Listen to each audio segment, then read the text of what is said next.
Hello mga kalaro, tara, laro tayo. Nandito na tayo sa Odaiba, sa Gundam Base, Tokyo. So, magbibigay ako ng short tour. So, tara!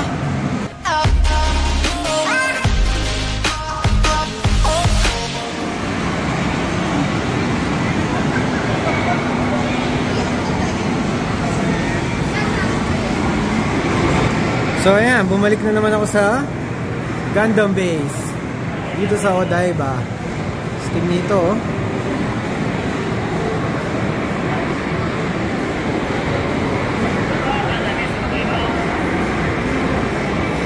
So ayan, more of na lang to. Mga display lang ng Gundam. Yung history ng Gundam. Iba-ibang mga Gundam display. Ayan, no? Napunta na ako dito 5 years ago. Before the pandemic. Ayan o, mga naka-showcase lang yung mga Gundam. Double Z. Kanina yung Z. This one is yung kay ano, Hathaway. Hathaway's Flash. Ayan. Ang favorite natin sa Pilipinas, G Gundam. And syempre, mawawala ba ang Wing Gundam ng mga batang 90s? And then, tayong mga medyo bata-bata, Gundam Seed. And Seed Destiny. Eto, ano na to, medyo ano to, Gen Alpha na to eh, Gen Z. Hindi ko na alam. Hindi ko na pinanood tong Gundam na to eh. So anyway, bago lang yung Gundam na 'yon, pagpasensyahan niyo na ako. Ito ang ganda nito, pang ano, pang mga mayayaman. Mga lucky draw. Hindi ko alam kung lucky draw to, inulaan ko lang. So most likely ano, ayan, gold Gundam. And meron silang display ni RX-78 na nakakulay ano, Gundam base. Ang ganda oh. Ayan yung mga Gundam. 1:144. First grade or entry grade, high grade. And then yung RG, ito yata yung bago yung version 2 oh. Very nice. And then yung master grade, yung first version, ito yung version 3. And then yung first version ng RG. And then syempre yung perfect grade. Ang ganda oh. Laki. So meron din silang mga for sale na kit. Ayan. Pero hindi to Gundam eh. Mukhang ibang line to. May Gundam cookies din oh. Ito ba? Ito ba Gundam cookies? Oh yeah. Tapos ito yung tsura nila sa loob.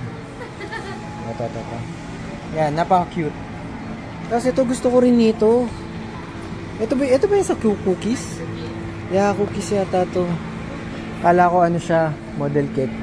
So ayan, ito yung ano, ito yung mga display. At saka hindi ko na rin kilala itong mga to. Hindi na kasi ako nanonood ng mga ano ng bagong Gundam. Ang last ko nung pinanood na Gundam is yung Gundam Build Fighters. Yung try pa, yung try. Ayan. So meron naman sila dito, yung ano, entry grade na Gundam. Ang ganda pa rin nila oh. Basta pag si RX-78, classic look. Ang ganda nitong wall na to. Made out of black, ano siya.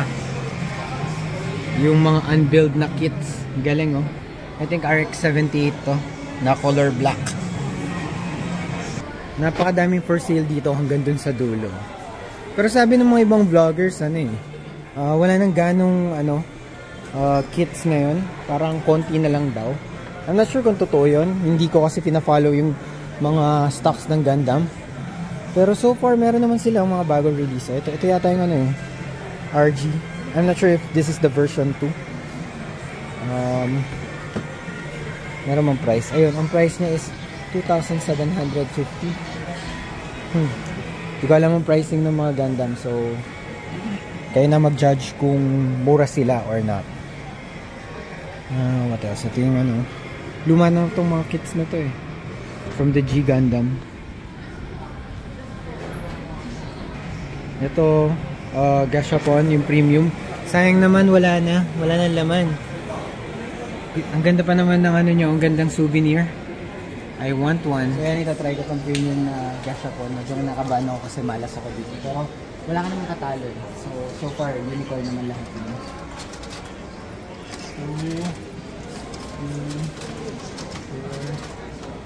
5.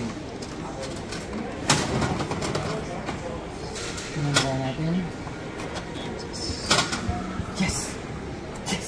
Yes! Ito. Yes! Oh my God! Yes! Yes! Nakuha ko yung gusto. Yes! Tuloy lang natin yung vlog. Medyo na-hype ako doon sa Gashapon. So more of ano lang din. Ito yung sa Gunpla competition. Ito yung mga entries nila. So, yan. Diba? Napakasimple lang, no? Parang feeling ko mas maganda pa yung mga display sa atin sa Pilipinas. Pero I'm not sure kung anong competition to. Ito ulit yung RX-78 na version 2. Ang ganda ng pagkakagawa, oh. Parang gusto ko, natitempt akong bilhin. Ang SRP niya ay 3,850. So yung nakita ko kanina, hindi siya yung version 2. Ito yung version 1 yun. Ito yung version 2. Ito naman yung premium Bandai. Display nila. Ayan. Pero kasi luma nila yata ito eh. 2012, 2013, ayan, 2015, 2016, up to yung 2024. Ayan. Which is hindi ko na alam. Pero ayan, sige, balik tayo sa 2017. No? 2017, 2018, 2019, 2020. Ayan. Okay, marami pa yan eh. Maluwag pa yung venue eh. Yung ang dami pa. So, ayan o. Pati yung history ng Gundam mo. From the first Gundam kit up to yun dun nga. Sa last. Andiyan dyan o. Nakalagay. 1979 to 2024. Ayan. Hanggang doon sa dulo. Ito. Ayan o.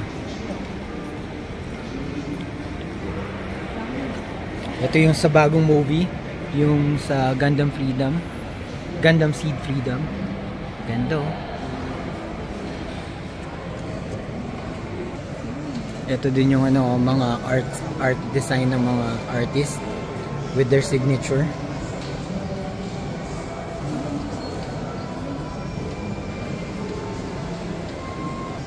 Ito ang ganda ng mga Black Gundam na to, metal finish. It's a gift from Bandai. Mga model kit nung 2017, 2019 at saka 2014. Ang galing. Ang ganda.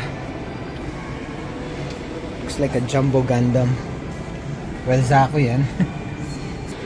Ito ang ganda oh, yung final stand ni RX-78. Ganda oh. Ano kayang kit ang ginamit dito? Most likely ano siguro PG. Tapos kinostomize na lang. So, meron din silang mga merchandise, yung mga jacket at saka t-shirt. Ito yung Strict G na line. Napakamahal ng mga to. Kasi kunwari kagaya nitong jacket na to, 44,000 yan, no? Hindi ko sila afford. Kaya ever since, hindi ako makabili ng mga ganito eh. So, ang chance ko na lang talaga is from Mandarake na second hand. Pero even if sa Mandarake, ang mahal din nila. Ayun, ang gaganda. They have also t-shirts. Gusto ko sana, pero most likely, mahal din. Ayun, lalo na itong ganda nito. Kaso lang puti. Ayoko ng puting shirt. Madaling Manila. Ayun, ito yung buong store or buong shop. Mga new arrivals nila. Simple lang ang mga design, no? Pero ang astig. Ganda ng mga design. Yung t-shirt nila mas mahal, like I've said. Usually 3,800 to 4,000 yan lang ang mga t-shirt dito. Ito umaabot ng 5,830. Ang mahal.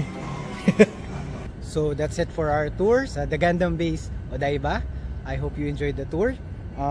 So kung madaan kayo dito sa Japan, visit Odaiba at pakita nyo si Gundam Unicorn. Yun. And I hope you enjoyed the video. Till next time. Bye-bye.